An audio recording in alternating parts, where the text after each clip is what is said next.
నమస్తే, welcome to ఇహా TV.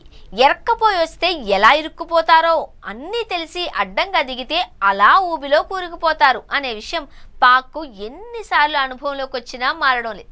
భారత్తో కయ్యానికి కాలు దువ్వడం అంటే తమ దేశంలో 10 మంది ఉగ్రవాదుల ముందు మైకుల్లో రెచ్చగొట్టే కబుర్లు చెప్పి చప్పట్లు కొట్టించుకోవడం కాదు అనే విషయం ఆ దేశ పెద్దలకు తెలిసొచ్చింది అని తెలుస్తోంది.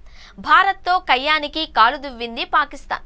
ఉగ్రవాదులపై భారత్ ప్రతీకారం తీర్చుకుంటే అమాయకులైన తమ అమరవీరుల మరణాలకు ప్రతీకారం తప్పదు అని చెబుతూ తగుదునమ్మా అంటూ భారత్ పైకి ఉన్న 4 డ్రోన్లను వదిలింది. దీంతో ఆ డ్రోన్లు, క్షిపణులు, ఫైటర్ జెట్లను నేలకూల్చిన భారత్ అదే అదనుగా పాక్ గుండెలపై గ్యాప్ లేకుండా గుద్దేస్తుంది. ఈ నేపథ్యంలోనే ఆ దేశ రాజధాని ఇస్లామాబాద్లోని ప్రధాని నివాసానికి సమీపంలో బాంబులు పేలాయి. ఆ పేలుడు శబ్దాలు పాక్ అధికారిక యంత్రాంగాన్ని వణికించేశాయి. దీంతో అధికార యంత్రాంగం సూచనల మేరకో, ఈయన రిక్వెస్ట్ మేరకో గాని ప్రస్తుతం పాకిస్తాన్ ప్రధాని సేఫ్ హౌస్లో ఉన్నారు అని మీడియా నివేదికలు వెలువడుతున్నాయి.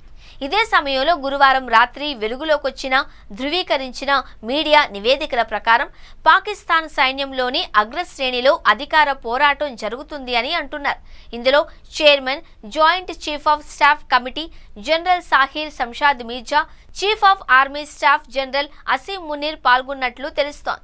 ఈ నేపథ్యంలోనే మునీర్ నాయకత్వంపై తీవ్ర అసంతృప్తితో ఉన్న సైన్యంలోని ఓ బలమైన వర్గానికి నాయకత్వం వహిస్తున్నారు అనే ఆరోపణలు ఉన్న సాహిర్ శంషాద్ మునీర్ను అదుపులోకి తీసుకుని అరెస్టు చేసినట్లు ప్రచారం జరుగుతోంది. అయితే దీనిపై ఇంటర్ సర్వీసెస్ పబ్లిక్ రిలేషన్స్ నుంచి స్పష్టత రావాల్సి ఉంది.